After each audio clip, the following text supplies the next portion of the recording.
नमस्कार। MSD 6 में आज हम वापस से विश्व की भाषाएं इसी विषय पर चर्चा करेंगे। तो ईरानी भाषा वर्ग की ऐसी अनेक विशेषताएं हैं जो अवेस्ता भाषा में बहुत अधिक मिलती जुलती हैं। दूसरी बात ये कि अवेस्ता भाषा की भी ऐसी अनेक विशेषताएं हैं जो संस्कृत भाषा से बहुत अधिक मिलती जुलती हैं। जहाँ तक दोनों भाषाओं की ध्वनियों के परिवर्तन की बात है तो ये स्पष्ट कहा जा सकता है कि इन ध्वनि परिवर्तनों को छोड़ देने पर अवेस्ता और संस्कृत दोनों ही भाषाएं एक ही सिद्ध होती हैं। भारोपीय परिवार की अन्य प्राचीनतम भाषाओं में से अवेस्ता भी भारोपीय परिवार की शतम वर्ग की एक प्राचीनतम भाषा है। आधुनिक अवेस्ता का स्वरूप पहलवी अवेस्ताक से निकला हुआ है, लेकिन उसकी प्राचीन लिपि का कुछ भी ठीक ठाक पता नहीं है।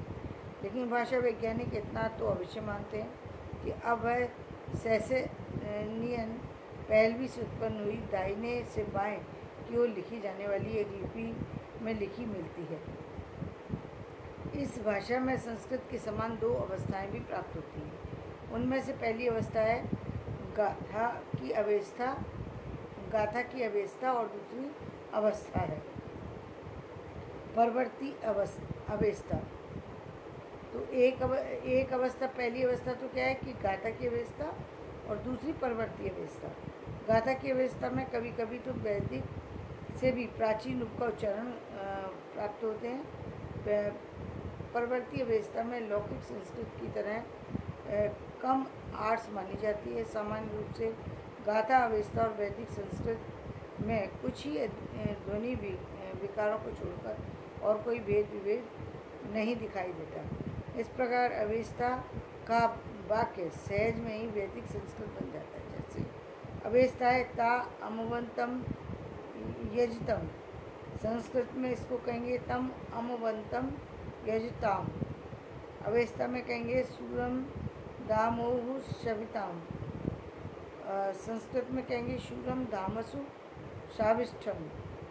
अवेस्ता में कहेंगे मितम यजे जो थाव्यो, संस्कृत में कहेंगे मित्रम यजे ओत्राभ्य। संक्षेप में ये कहा जा सकता है कि अवेस्ता वैदिक भाषा के सन्निकट है। ये वैदिक भाषा से इस प्रकार सन्निकट है कि उसका अध्ययन संस्कृत भाषा विज्ञान के विद्यार्थियों के लिए बहुत ही लाभदायक हो जाता है। दूसरी बात ये है कि जिस प्रकार अवेस्ता वैदिक भाषा के बराबर रखी गई है, उसी प्रकार प्राचीन फारसी, प्राकृत और पाली से मध्य फारसी अपभ्रंश और आधुनिक हिंदी के बराबर रखी जा सकती है। इस प्रकार अध्ययन मनन भाषा विज्ञान के विद्यार्थियों के लिए वास्तव में बहुत अधिक रोचक और लाभदायक सिद्ध होगा। तो ये यानी किसका अध्ययन और मनन? अवेस्ता का, ईरानी भाषा अवेस्ता का, ईरानी भाषा का और संस्कृत का, क्योंकि ये इसकी जो मूल भाषा अवेस्ता वगैरह वो जो है संस्कृत से मिलती जुलती है। कल हम इससे आगे की चर्चा करेंगे। तो धन्यवाद। मेरा वीडियो पसंद आए लाइक करें, शेयर करें।